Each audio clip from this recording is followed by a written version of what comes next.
Bom dia, irmãos. Louvo ao Senhor, mais uma vez, pela oportunidade de trazer a sua palavra.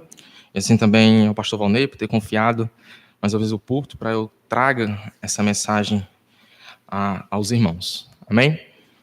Irmãos, queria começar conversando com os irmãos sobre aquilo que controla a gente, certo?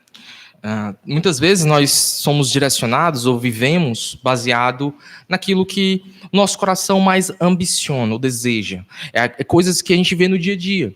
Se você ambiciona a sua família, você vive para a sua família. Se você ambiciona riquezas, você vive para as riquezas. Se você ambiciona sucesso profissional, sucesso em relação à sua carreira, você vive baseado e aquilo controla muitas vezes a sua vida, controla o seu destino, controla as suas forças, o seu tempo. Tudo isso vai ser direcionado àquilo que você mais ambiciona, aquilo que o seu coração mais deseja, cobiça. E isso faz com que você queira aquilo e aquilo toma tempo, força, vontade, desejos no geral. E assim a gente vê pessoas no nosso mundo que vivem para diversas coisas. Pessoas que são fanáticas por futebol. Elas matam e morrem pelo futebol. Elas viajam quilômetros, gastam rios de dinheiro por causa do futebol. Porque o coração, o centro, o que elas ambicionam é ver o seu time ganhar, ver o seu time jogar. E aquilo tem um peso para elas. Assim, pessoas que ambicionam a questão da carreira, elas dão tudo para a questão da sua carreira. Tempo, disposição, vontade, sacrificam qualquer coisa para conseguir aquilo que mais desejam, que é o sucesso na sua carreira. E assim, as pessoas, no sentido geral, começam a viver suas vidas pautadas, baseadas naquilo que mais desejam. Às vezes é a sua felicidade própria, muitas vezes nosso mundo é isso. É você viver por si mesmo. Se valorize, né, e tal, você é o dono de você mesmo, você é o centro, você é aquilo, e a pessoa vive, gasta as forças para que ela se sinta bem. Assim a gente vê, às vezes, casamentos acabando porque a pessoa, por que você vai se divorciar? Não, porque eu não me sinto mais feliz. Aí a pessoa se divorcia, por quê? Porque o centro da vida dessa pessoa é ela mesma. Então, se ela não se sente feliz, se ela não tem a felicidade, ela logo acaba com o seu casamento, porque a sua felicidade foi corrompida. Não existe mais sacrifício ao próximo, não existe mais compromisso com Deus, enfim, as pessoas acabam por ela viver para si mesmas, isso se torna um Deus, uma divindade, praticamente um ídolo, e assim elas acabam gastando as suas forças, gastando tudo que tem que gastar, sacrificando tudo, até casamento, família, filhos. Tem mulheres que dizem que não quer ter filhos, porque elas querem crescer profissionalmente. Então, a carreira, ao mesmo tempo o ego, elas mesmas se tornam o centro. E isso faz com que elas sacrifiquem a maternidade, ao que Deus criou a mulher para ser mãe, né? Todas aquelas que podem ter filho, claro, isso, aquilo, outro, no sentido geral. A maternidade é um chamado, eu creio que é algo que Deus realmente quer para a mulher e tudo. Então, você percebe que sacrificam certas coisas, dádivas e bênçãos de Deus, para conseguir aquilo que mais desejam. E vivem para aquilo. Pois bem, a gente vai ler um texto hoje que eu quero que a gente perceba um pouco também sobre isso. E em tudo isso, eu acredito que uma coisa está muito forte que esse texto vai tratar. O amor às coisas terrenas. O amor àquilo que traz conforto, traz o bem-estar aqui nessa terra. Os tesouros deste mundo. Os tesouros terrenos. A riqueza, sim. O dinheiro que vai trazer conforto, que vai fazer a pessoa ter uma vida mais tranquila em questões materiais nesta terra. Sim, eu creio que esse também é um dos valores principais. Mas em tudo isso que eu cito aqui, eu creio que está presente aqui. Porque tudo isso são tesouros terrenos, tesouros dessa terra, desse presente século. Eu quero que os irmãos abram a Bíblia de vocês em Mateus capítulo 6. Eu quero ler com vocês o versículo 19 ao 24. Capítulo 6, versículo 19 ao 24.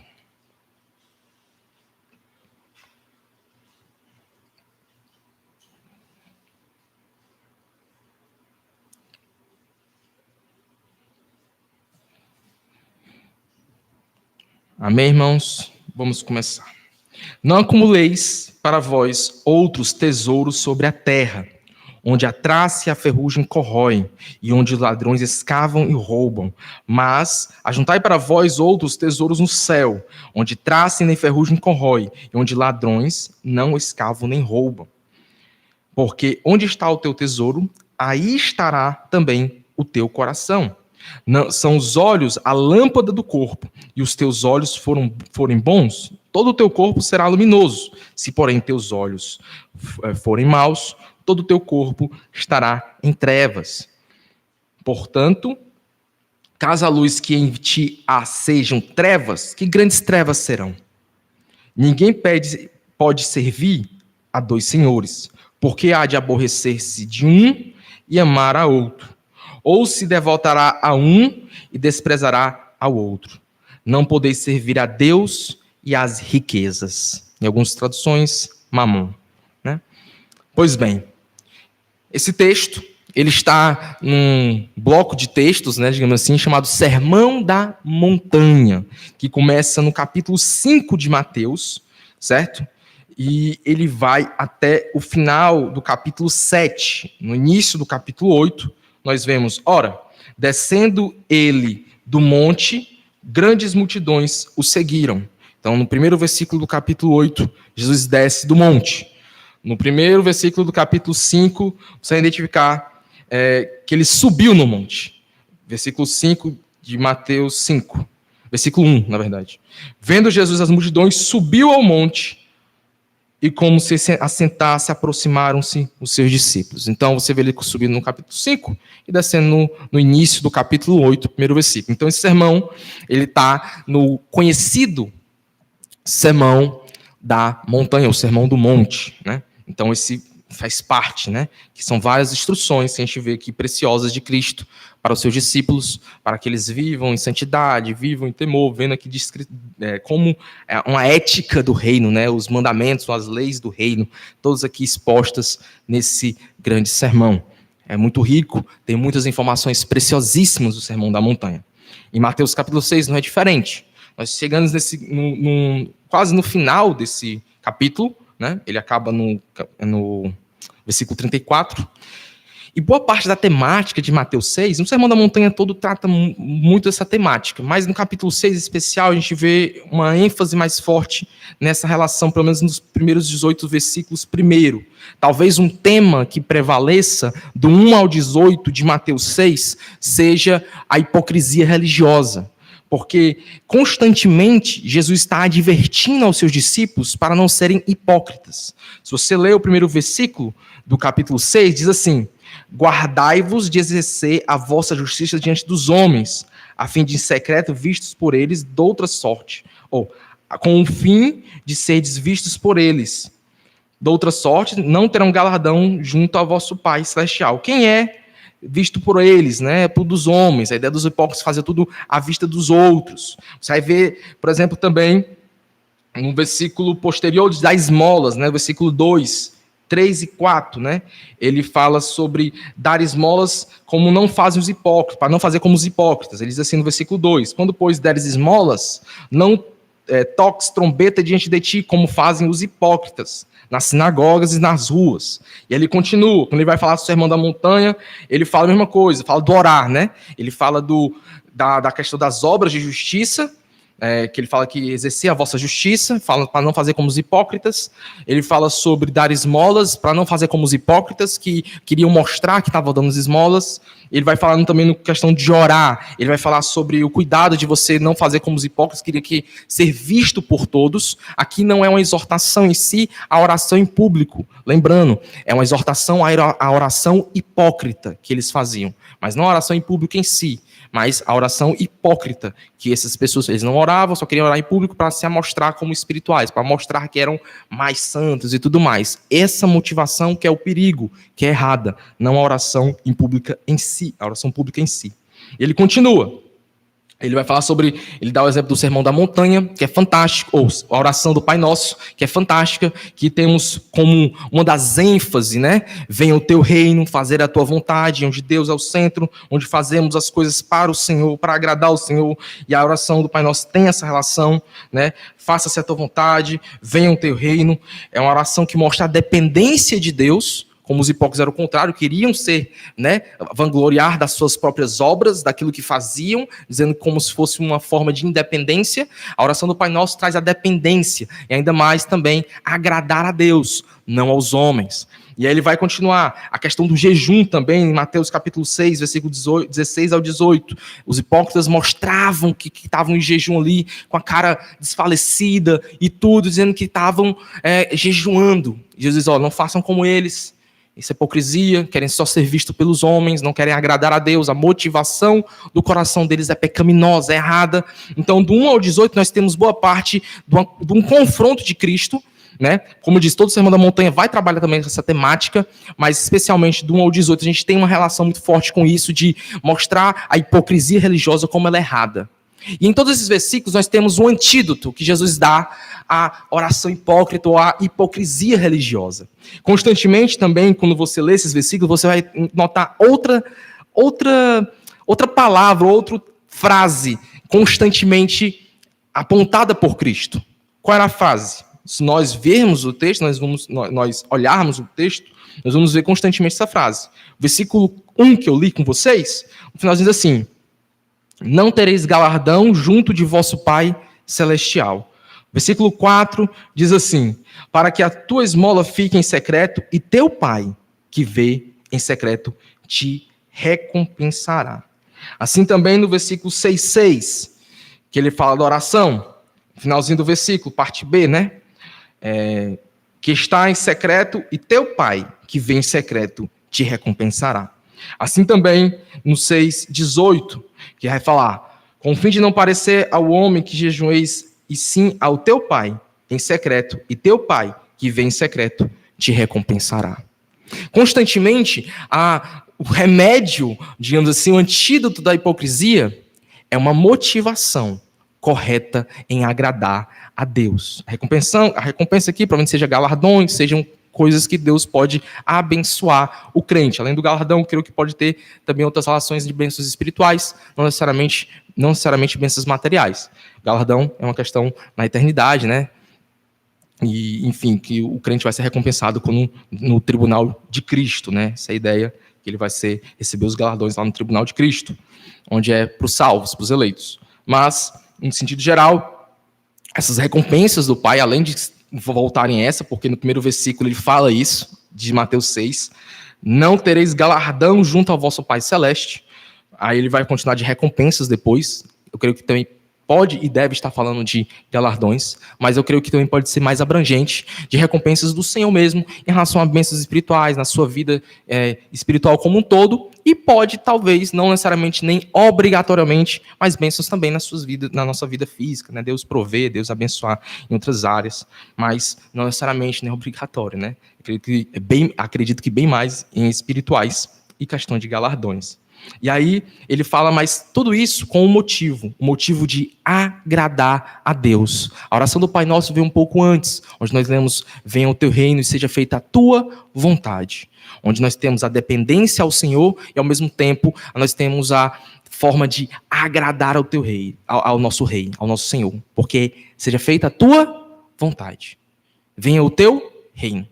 O Senhor é o centro, o Senhor é o Senhor de tudo, o Senhor é para a tua glória, é para o teu louvor. E essas bases já foram dadas lá em Mateus capítulo 5, onde nós vemos que lá no finalzinho aqui, naquele grande texto, né, na questão de ser sal e luz do mundo, no versículo 14 ao 16 do capítulo 5, a gente lê assim. De 14 ao 16. Aqui ele já vai falar sobre o que é ser luz, né? Ele diz assim: vós sois a luz do mundo, não se pode esconder a cidade edificada sobre o monte, nem se acende uma candeia para colocá-la debaixo do alqueire, mas no velador, e alumia a todos os que se encontram na casa. Assim brilhe também a vossa luz diante dos homens, para que vejam as vossas boas obras e o quê? E glorifiquem a vosso Pai que está nos céus. Fazemos tudo aqui para glorificar a Deus, para exaltar o Senhor, para honrar, para louvar o nome do Senhor, para que Deus seja glorificado em tudo. E em tudo isso, nós chegamos nessas bases, né, do Sermão da Montanha, mostrando que é glorificar a Deus, agradar a Deus, a motivação correta é o Senhor, é uma vida para Deus, é uma vida não voltada para mim, para o meu ego, para as minhas cobiças, para as minhas vontades, mas voltada para o Senhor nosso Deus. É uma vida dedicada a Deus. É uma vida sempre diante do Senhor. Não só domingo, não só na quarta, não só nos dias de reuniões religiosas aqui, mas o dia diário, o dia, todos os dias, né? Acho que é redundante, mas constantemente, diariamente, sempre, nós precisamos entender que nossa vida é do Senhor e para o Senhor. É o nosso Senhor. É o quem controla, quem rege, é quem governa as nossas vidas. É uma vida para Ele.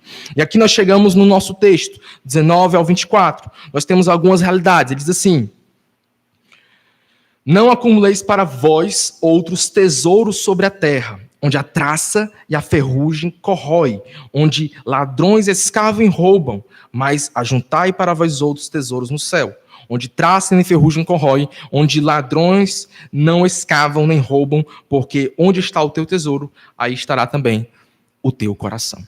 Aqui o texto vai mostrar, podia ser traduzido como parem de acumular.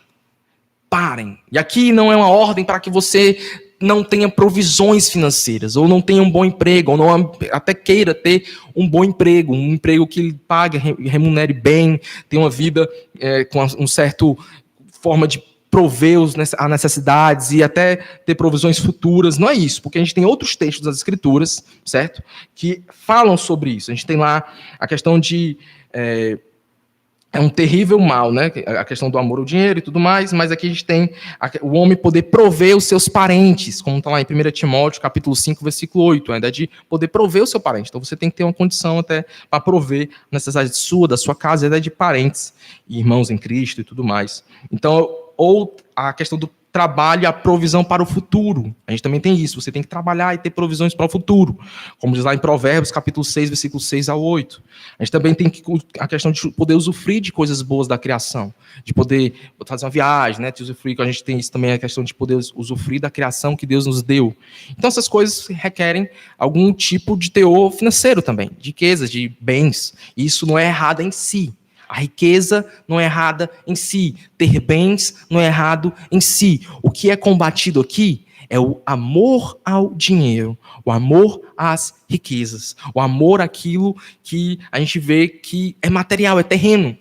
É o que o que Paulo vai dizer lá em 1 Timóteo, capítulo 6, versículo 10, que o amor ao dinheiro é a raiz de todos os males. A ideia aqui é parecida. A questão de não acumular tesouros na terra é a ideia de você não amar os tesouros, a riqueza mesmo. E o tesouro na terra aqui pode ser roupas, que das questões gerais, roupas, bens, como até questões de sítio, fazenda, ou questões de dinheiro também, de metais, como a questão de pedras preciosas, ou ouro também, até pela questão que ele vai trazer aqui, onde a traça e a ferrugem tudo consome, né? Na terra onde a traça e a ferrugem tudo consomem.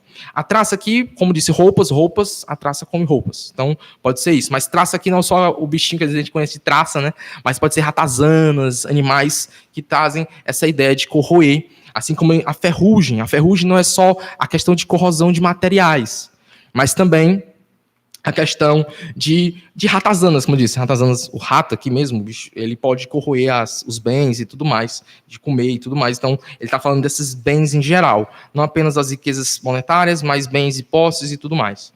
A ideia do texto é que você tem que ter cuidado, você não pode ambicionar ao ponto de que isso torne o centro. E aí ele vai trazer um contraponto. O texto é bem forte, assim, bem relacionado, porque ele tem uma negativa e uma positiva. Ele vai falar, não ajunteis, depois está aí. Aí depois ele faz, mas ajuntai tesouros no céu. Não ajunteis tesouros na terra, ou então parem de ajuntar, né, como pode ser uma tradução possível, de ajuntar tesouros na terra, mas ele vai falar uma positiva, mas ajuntai esse tesouro no céu. Então, o texto ele vai nos mostrar essa ideia, esse contraponto. E ele vai falar também, além do que consome, do que realmente está sendo corroído pelas traças, pelo aquilo que pode acabar, ele vai falar dos ladrões que podem roubar, de realmente tirar os seus bens. Então ele está dizendo, olha, vocês estão juntando tesouros nos céus que são finitos, essa é a ideia, que são perenes, passageiros, e são inseguros. Você não consegue ter ele para toda a vida. Você vai morrer, vai ficar aqui, vai acabar. E o que é que adiantou? A ideia é que você, ao desejar demais, ao amar as riquezas, a amar o conforto, a amar a vida nesse mundo, a amar aquilo que lhe traz algum bem-estar financeiro ou conforto nessa terra. O amor aqui é justamente a ideia que pode controlar o seu coração. É aquilo que vai tornar o Senhor da sua vida. É aquilo que vai trazer você como uma centralidade daquilo que você mais deseja. É você querer aquilo e lutar por isso, dar tempo a isso, se esforçar ao máximo por isso. Ao ponto de que tudo fica em segundo. Eu sacrifico tudo para conseguir aquilo que mais ambiciono. E ele vai continuar, mas ajuntai, o conselho de Cristo é, não, mas ajuntai, é o positivo, mas fazer isso, tesouros no céu. Tesouros no céu aqui é tudo aquilo que nós vemos nas Escrituras que tem alguma recompensa, ou promessa de que Deus se agrada daquilo também. Aqui a gente pode citar alguns. A gente pode falar sobre a questão de perdoar uns aos outros. A gente pode falar sobre sofrer pela causa de Cristo. A gente pode falar sobre fazer obras justas. Também podemos ver fazer obras de bondade no geral. Ter uma disposição de doar, de ajudar, de querer, né, ajudar o necessitado, ajudar a igreja, ajudar o missionário, enfim, toda a questão da disposição para doar, para ajudar aquele que precisa, aquele que está passando por alguma necessidade. Também pode incluir nessa questão de tesouros no céu. E aqui a gente tem um contraponto, esses tesouros são eternos, não são passageiros, não são perenes, eles são seguros, porque a traça e a ferrugem não podem consumi-lo, eles não são finitos, e o ladrão também não pode roubá-los. Então eles têm uma segurança, eles são para sempre, eles são realmente para toda a eternidade. É algo que Deus se agrada e recompensa até, e dá uma recompensa para os seus servos. A ideia no final é que onde está o teu tesouro, aí também estará o teu coração. E aqui a gente vê realmente uma realidade. Se eu vivo para aquilo, se minha ambição de vida é ser rico, eu vou gastar tempo, minhas forças, tudo que tenho para conseguir aquilo. Eu vou me desdobrar em 10 para conseguir aquilo, porque ele é o centro, aí estará o teu coração. Teu coração, ele é cheio disso. Teu coração se anima com aquilo. Seu coração se dispõe àquilo. Ele controla a sua vontade, as suas emoções e todo o teu intelecto está voltado para aquilo. Ele é o Senhor da sua vida. Se você tem a sua família como centro, aqui é outro bem. Claro, não no sentido material de riqueza, mas também é uma forma de bem, que você pode acabar assumindo o centro do seu coração. Você vai desgastar todo o tempo e toda a força para que aquela sua família se torne o melhor, o mais, como posso dizer, mais bem administrada aqui nessa terra, e você vai tentar usar o máximo para aquilo. Se é seu marido, se é sua esposa, não importa. Se seu coração está naquilo no sentido de centralidade, de tomar o domínio, de tomar o centro da sua vida, você vai se dispor àquilo com uma força, com uma intensidade jamais vista. Você vai realmente fazer o que tem que fazer. Você vai dormir, acordar pensando naquilo. Você vai dar o melhor do seu tempo, o melhor da sua força para aquilo, o melhor do seu dia para aquilo. Mas muitas vezes, irmãos, nós acabamos negligenciando muitas coisas que são para o Senhor e damos tantas forças para coisas que não são tão direcionadas ou relacionadas ao Senhor. Quer um exemplo? Vamos pegar de tempo. Muitas vezes chegamos em casa cansado disso, aquilo, outro, e eu vou assistir televisão, vou fazer outra coisa, vou ter tempo com aquilo, aí o tempo de leitura bíblica e oração com o Senhor. Não, 10 horas da noite eu começo, 10h30, 11 horas. Não é um tempo de qualidade, não é um tempo de qualidade. Você vai acabar dormindo, ler a Bíblia pescando, ler assim de qualquer jeito, sem prestar atenção. A gente tem que dedicar um tempo de qualidade para o Senhor. Não estou dizendo, agora eu vou sair do meu trabalho. Não é isso que eu estou dizendo. Você vai ter o seu trabalho, você vai ter o seu dia, você vai ter os seus compromissos que tem que ter. Mas eu acredito que em 24 horas do nosso dia, a gente consegue tirar um período ali, 1 hora, que seja, de qualidade para o Senhor. A questão é que nós colocamos outras prioridades na frente daquilo. É um jogo, é uma academia, nada contra a academia, acho que é importante, mas se ficar no lugar da Bíblia dá problema.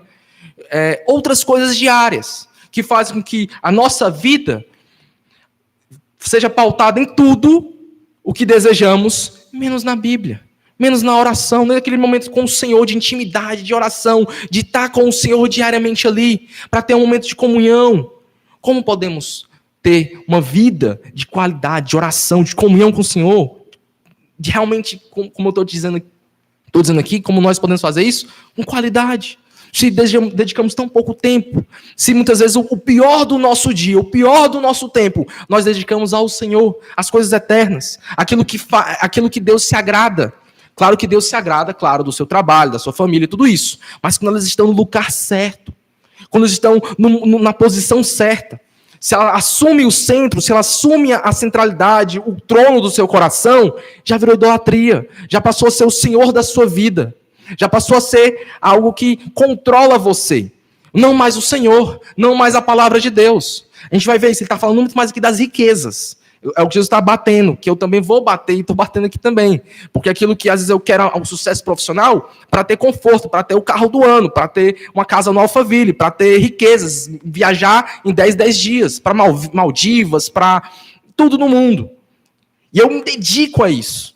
E a Bíblia, quando dá tempo, quando sobra, quando eu tenho algum momento ali no final de semana, eu vou dar uma lida na Bíblia, eu vou falar com o Senhor, eu vou pensar em Deus só ali. Não!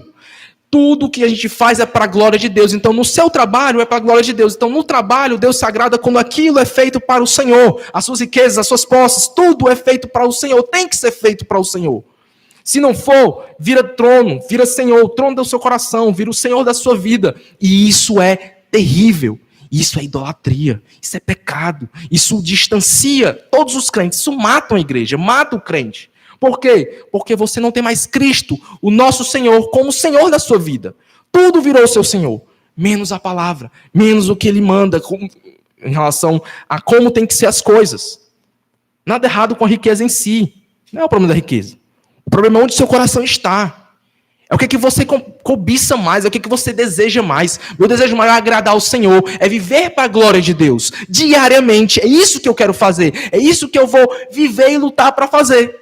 Mas não, eu quero viver para lutar para fazer, para construir isso e aquilo outro, mas não para o Senhor. Eu quero acumular bens nessa terra, eu quero ter esse mundo aqui como o meu, eu quero ser o habitante aqui no sentido de realmente estar alinhado e ter sucesso, e isso é o que me ambiciona. Claro que Deus pode fazer crentes, com certeza, ter sucesso em várias áreas.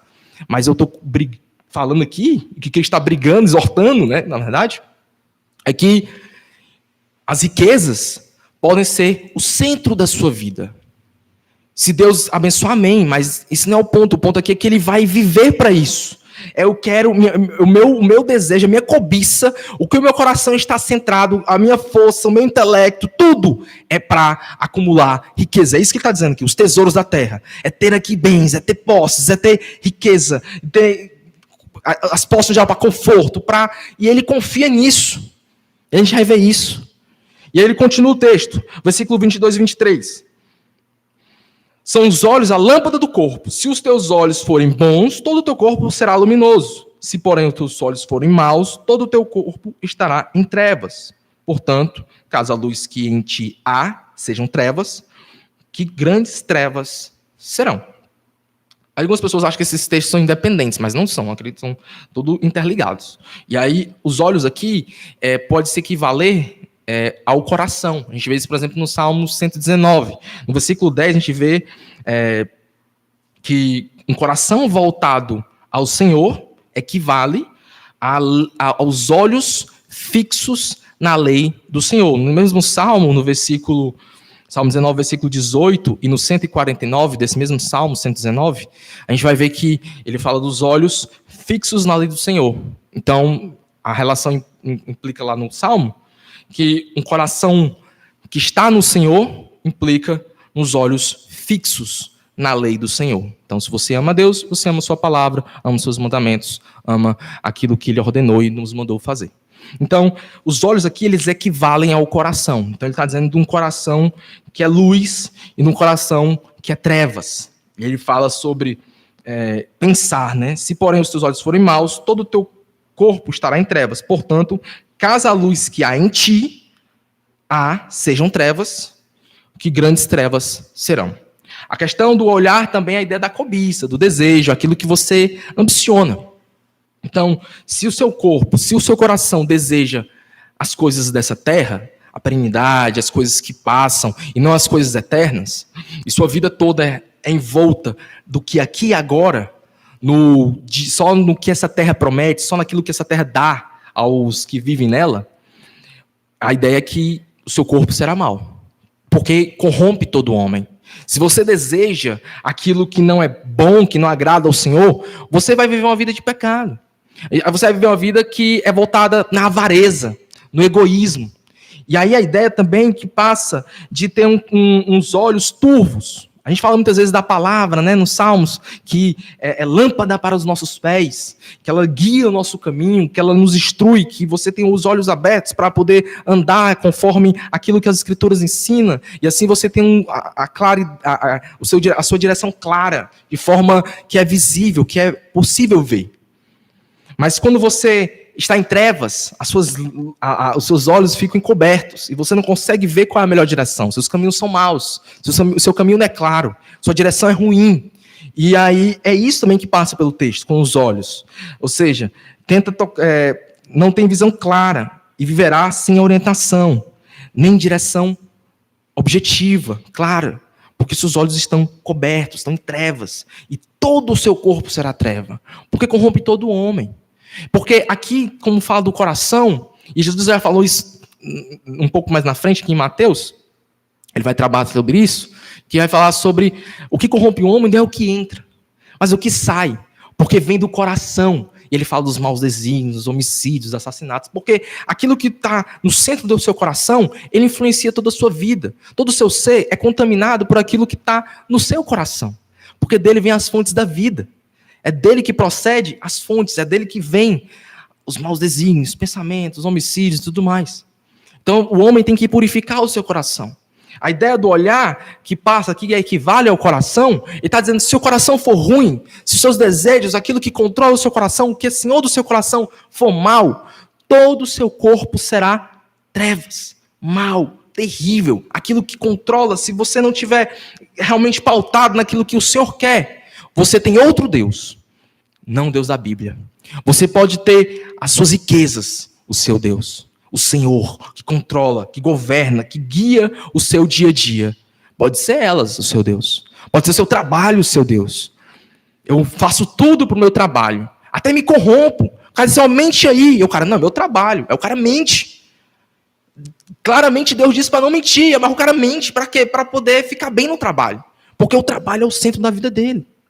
Às vezes o cara mente para um amigo. Por quê? Porque o Deus dele é ele mesmo, é a sua popularidade. Se eu falar a verdade aqui, pode ser que alguém não goste de mim, e aí eu vou e faço aquilo que as pessoas querem, desagradando ao Senhor.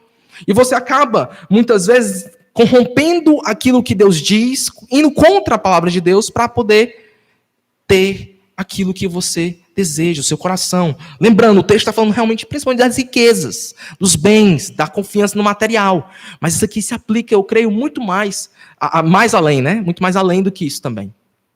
Que é justamente em outras coisas que a gente pode ter como centro da nossa vida, mas que são bens perenes dessa terra também. Como falei do emprego, a família é um bem que Deus abençoar, né? E todos foram crentes, vão para o céu também, vão ser lá na eternidade com o Senhor. Mas tudo isso foi dado pelo Senhor. E tem que estar no seu local correto, que é glorificar a Deus em tudo. Então, cuidado, para que as riquezas, outra coisa, não assuma o lugar do Senhor no seu coração. E o texto como um todo, e eu vou encerrar aqui no versículo 24, ele fala sobre uma vida, eu creio que esse é o tema, que a gente vê aqui constantemente, uma lealdade ao reino, sim, uma confiança naquilo que o reino de Deus pode nos proporcionar no sentido de vida eterna, mas, ao meu ver, ao entender esse texto, o que me passa na cabeça é uma vida vivida para a eternidade, uma vida que tem o foco nas coisas eternas, pensar nas coisas do alto, né? Como diz o apóstolo Paulo lá em Colossenses, uma mentalidade das coisas do alto. Então, no versículo 24 ele diz: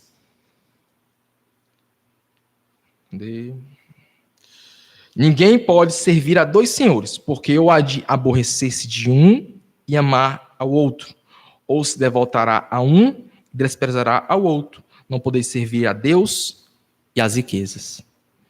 Ou a mamon. Mamon, na sua tradução, se tiver mamon na sua tradução, ele é uma referência a riquezas. Então, o que ele está dizendo? E aqui também, acredito que pega um pouco para o versículo anterior, porque o olho turvo, o olho conturbado, não é só aquele que vive plenamente, mas é justamente aqueles que querem viver para o Senhor e para as riquezas. É aquele que quer justamente viver para Deus e para outra coisa. No sentido de querer ter o centro na sua vida de um dos dois. E ele diz, ou você vai agradar mais a um do que a outro. Não tem como agradar os dois iguais. Alguém vai ficar mais satisfeito no seu serviço. Alguém está sendo mais privilegiado no seu serviço. Alguém tem tomado o centro. E normalmente, irmãos, quando nós temos essa dicotomia no coração, essa divisão no coração, normalmente, pela nossa natureza, que ainda está em processo de santificação, de luta, normalmente o Senhor fica em segundo lugar. Você dedica, às vezes, muito mais força, muito mais intelecto, muito mais vontade, muito mais anseio. Você passa o dia pensando naquilo, muitas vezes, que faz trazer um conforto nas riquezas, naquilo que você pode ter, naquilo que é perene, é finito, é só dessa terra, do que no Senhor. Como eu disse, isso em si não é ruim. Não é um mandamento de absolutização. Ah, riquezas é ruim, então não vai fazer voto de pobreza. Não é isso, certo? Mas o problema aqui é o amor ao dinheiro. É o centro do seu coração. É aquilo que faz você... E aqui, quando ele fala mamon e o Senhor, quando ele traz a ideia de senhores, traz a ideia de confiança também. É aquilo que você confia. Sabe? Muitas pessoas não confiam no Senhor. Não tem descanso no Senhor. A sua confiança é muito mais no que você tem. Nas suas posses. Naquilo que você pode comprar. Naquilo que você pode pagar. Naquilo que você pode ter financeiramente mesmo. E conseguir com aquele dinheiro. E isso é a sua confiança. Você deposita confiança nisso. Mas não no Senhor. A ideia aqui do texto, quando ele fala de Senhor, é Senhor e escravo. Nós somos escravos de Cristo, escravos do nosso Deus, e a ideia de escravo, não tendo aquela ideia ruim de escravo, mas a ideia de serviço, a ideia de aquele que nos controla, aquele que nos direciona, aquele que nos ensina e nos manda fazer aquilo que ele ordena. Essa é a ideia de uma aliança, de um contrato, de uma ligação. Não é a ideia de escravo como a gente conhece no Brasil, né, de escravo, aquela questão dos portugueses, não é isso, é o mais antigo, né, porque é um período aqui judaico, né, não tinha essa ideia tão terrível como foi depois com os portugueses, mas a ideia de escravo aqui remete a essa ideia justamente do Senhor, do contrato, da aliança, e também a ideia de quem ordena, quem manda, e quem diz o que tem que fazer, quem ensina o que tem que fazer. Quando você tem as riquezas como centro, ou qualquer outra coisa, isso manda em você. Isso direciona a sua vida. Isso faz com que você, diariamente, todos nós, possamos acabar vivendo para aquilo. E não tendo confiança no Senhor, mas naquilo que você possui. E isso tudo leva você a uma vida voltada para essa terra. Para as coisas que passam, para as coisas que são finitas. Para aquilo que acaba. E isso diz o que você tem que fazer. A força que você tem que empenhar, o desejo que você tem que empenhar, as riquezas, os bens materiais, essa terra, aquilo que é perene, aquilo que é passageiro. Certo? E isso, eu repito, se aplica a várias outras coisas que podem tomar o centro do seu coração. Não apenas as riquezas, mas demais coisas. O texto está nos falando principalmente das riquezas, que é realmente o terror, que é realmente até no nosso mundo talvez seja um dos maiores males, ou que aquelas pessoas vivem em torno disso. Eu quero ser rico, eu quero ser rico, eu quero ser rico, eu quero ter posse, eu quero ter uma casa tal canto, eu só sonho com isso, eu só acordo pensando nisso, eu trabalho pensando nisso, eu faço tudo para isso, eu só quero isso, eu só vivo para isso.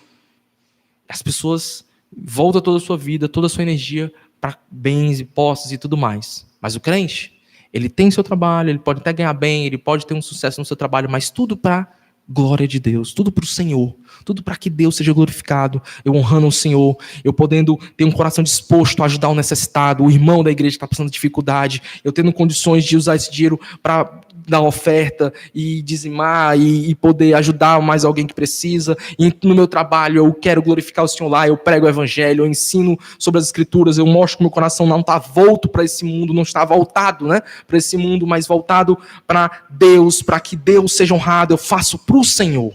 Que o Senhor seja visto no meu trabalho, que o Senhor seja visto no meu testemunho diário, como eu sou coerente e correto. Por quê? Porque Deus precisa ser glorificado em tudo que eu faço, porque eu vivo para Ele. Eu faço o melhor, eu não minto, eu não roubo, eu não furto, eu não sonego, eu não me corrompo. Mas lá eu sou luz, lá eu mostro a diferença do crente para o descrente, no sentido de que Deus seja visto e seja testemunhado ali. E ali eu tenho a oportunidade de pregar, de ensinar, de falar de Jesus. E assim em tudo nós possamos glorificar a Deus. Estou dando só algumas formas, tem outras mais. Mas em tudo isso, o Senhor precisa ser o centro. Assim na família. Minha mãe, meu pai não vão dizer como eu tenho que ditar a vida, mas o Senhor. Eu vou amar meus filhos como o Senhor disse que eu tenho que amar, ensinar eles o caminho do Senhor. Se meus filhos quiserem corromper a palavra do Senhor em minha vida, querendo que eu abra mão de alguma coisa que não é correta conforme o Evangelho, eu vou negar. Porque quem controla minha vida é o Senhor. E não ninguém mais. Assim também o dinheiro, assim as riquezas, assim tudo mais.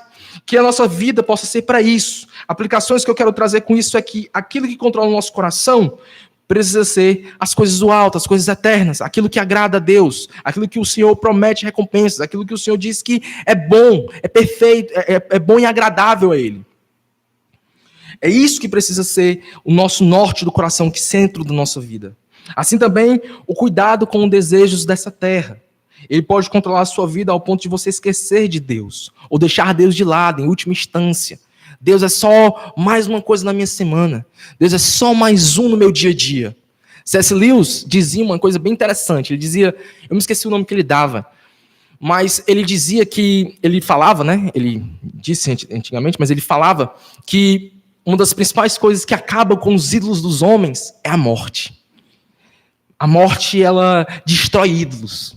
Porque muitas vezes as coisas que você idolatra, ela acaba muitas vezes com a morte. Seja familiar, vai um dia morrer, seja parente, você mesmo vai à morte, né? Riquezas se acabam, é perene. Você vai morrer um dia, aquilo não vai ser mais seu objeto de adoração.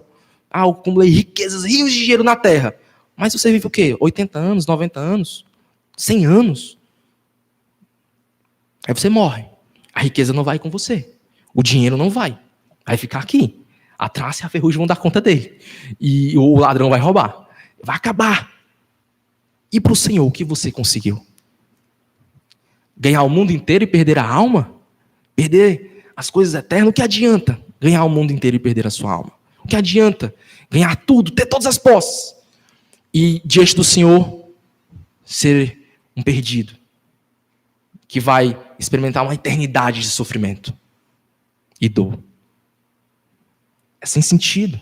Mas nosso mundo vive nessa pegada, nessa temática, constantemente. Riquezas, posses, riquezas, posses. As músicas, muitas vezes, falam só de riqueza, de ter dinheiro, né, tal, essas coisas. E as pessoas desejam isso. É realmente um ídolo. E muitas coisas se tornam um ídolo para conseguir essa. Né? Você quer ter isso, aquilo outro, para conseguir essa riqueza, esse dinheiro. Enfim, novamente, para ninguém fale que estou falando de votos de pobreza, por favor, não é. Falando de volta de pobreza. É só colocar as coisas no lugar certo. E por último, os olhos na eternidade. Isso aqui foi uma coisa que eu falei um pouco antes, né, sobre a hipocrisia. Os olhos nas coisas eternas, para agradar a Deus, é um remédio contra a hipocrisia. Né? A gente viu, eu passei rapidamente do versículo 18, que olhar para a eternidade é uma forma de você lutar contra a hipocrisia. Eu quero agradar homens, eu só quero fazer as coisas se tiver o pastor me vendo. Pastor, olhe para mim quando eu estiver fazendo tal coisa na igreja. Pastor, eita, acaba trabalhador. Isso mesmo, cara. Me garanti. Sou muito bom. Então, não é isso. Eu faço para o Senhor. O pastor não está vendo. Não está. Mas o meu Deus está vendo. O meu Deus que é o rei de toda a terra, onipresente, onisciente, onipotente, que sabe de todas as coisas. Ele vê o que eu faço. Ele vê quando eu estou no quarto lá orando. Ele vê na minha vida diária o que eu faço para o Senhor. Ele sabe. E ele vai... Ele se agrada, e isso é o que importa mais. E eu termino com a frase de Jonathan Edwards, que dizia, eu pensei que essa frase estava nas resoluções dele, mas não está. Eu peguei ela, acho que deve estar em algum dos seus sermões, depois eu vou até olhar onde é que ela está. Mas é uma frase que eu olhei as resoluções e não encontrei. Ele tem as suas famosas resoluções, né? Mas ele diz, mas tem uma parte lá que ele fala sobre a eternidade e tudo mais. Mas essa frase específica não está lá. Ele diz assim, ó Deus, grave a eternidade nos meus olhos. Senhor, grava a eternidade nos meus olhos. Que eu viva essa vida olhando, com meu coração cobiçando, desejando as coisas do alto. Não me deixa me apaixonar por essa terra. Não me deixa viver como se eu vivesse para este mundo. Eu quero viver para o reino de Deus, o reino que vem, o reino que Cristo vai instaurar. Eu quero viver para essa realidade, para esse reino, com a mente no alto. E como é que eu vivo isso? Todos os dias, vivendo para a glória de Deus. Como Jesus já botou lá em Mateus, quando a gente leu capítulo 5, versículo 16. Que vejam as obras do meu Pai, e meu Pai seja glorificado. Que Deus seja glorificado em tudo que fazemos, irmãos. Que nas riquezas, no trabalho, em tudo que vocês possam possuir. Que alguma riqueza alta, né? Bruno, eu consegui muito dinheiro com isso, aquilo, outro. Que tudo isso não venha ser o centro da sua vida, nem controle a sua vida, mas o Senhor. E você tem um coração disposto a fazer a vontade de Deus. Glorificando Ele em tudo, exaltando Ele com sua família, com seu trabalho, com suas riquezas, com suas posses, com a faculdade que você faz, com tudo que você possui, com seus talentos, tudo. Que Deus sempre venha a ser o centro. Você pense nele quando você faz as coisas. Você queira agradar a Ele. Irmãos, e tempo? Busque tempo de qualidade com o Senhor. Será possível que 24 horas do nosso dia não tenha um tempo de qualidade com o Senhor? Bruno, eu trabalho 8 horas. E depois? E na hora do almoço do trabalho? E à noite, assim que chega em casa, toma um banho, ao janta, será que não dá para parar ali um pouquinho para ler a Bíblia? Chamar a família, se não dá, não, Bruno, tem que ficar com a minha família. Então chama a família, ora junto, lê a Bíblia junto, medita na Bíblia junto. Não dá para ter um tempinho ali com o Senhor, um tempo de qualidade. O Senhor não nos manda ser diligentes na sua palavra, não nos manda orar sem cessar, não nos manda ter esse espírito de oração diário, mas também ter períodos de oração. Nos ensina isso, o Senhor, não é mandamento dele. Será que nós não podemos obedecê-lo e viver assim para a glória de Deus diariamente? Em tudo, tanto nessas outras atividades, como também em coisas mais específicas? Oremos, irmãos, e busquemos isso. Não consigo, Bruno. Vamos orar. Senhor, meu Deus, nos abençoa, Pai, diariamente, a ter a mente, os olhos nas coisas do alto. Que nossa mentalidade possa ser um dia como Jonathan Edwards. Que a eternidade seja gravada, Senhor, te peço, nos nossos olhos. Ao ponto de que o que cobiçamos, o que desejamos, seja as coisas eternas. Agradar ao Senhor, louvar ao Senhor, engrandecer o Senhor e viver uma vida para Ti. Nos ajuda, Senhor, a realmente andar e caminhar conforme Te agrada. Que esse mundo, esse presente século, não venha tomar o Teu lugar no nosso coração, no sentido de querermos tanto viver para Ele, tanto querer ambicionar aquilo que os demais habitantes que vivem para esse mundo querem. E assim acabarmos esquecendo do Senhor. Que nossa vida possa acabar sendo controlada por essas coisas. Que nossas paixões, nossos desejos sejam agradar ao Senhor em tudo. Louvar ao Senhor em tudo. Fazer a tua missão, pregar a tua palavra, fazer o ID, anunciar as boas novas. E em tudo, Senhor, te glorificar. Nos ajuda, Pai. Se nosso coração pecaminoso, nossa velha natureza quiser tomar o lugar, que o Senhor possa nos ajudar a vencer, que o Espírito Santo possa ser conosco e nos ajudar a não caminhar para esse rumo e não ir para essa direção. Nos ajuda a focar em Ti, a colocar o Senhor em primeiro lugar e em Ti, Senhor, adorar e honrar. Nos ajuda, abençoa o nosso resto do dia, que esse dia possa ser um dia para a Tua glória, que possamos dedicar sempre tempo de qualidade ao Senhor, na oração, na leitura da palavra, na meditação do Evangelho. Nos abençoa, Pai. Nos dá um restante dia abençoado, um almoço abençoado, e que logo mais à noite possamos estar aqui para adorar e engrandecer o Senhor. Em tudo te glorificar, Senhor. Nos ajuda. Em nome de Jesus, amém.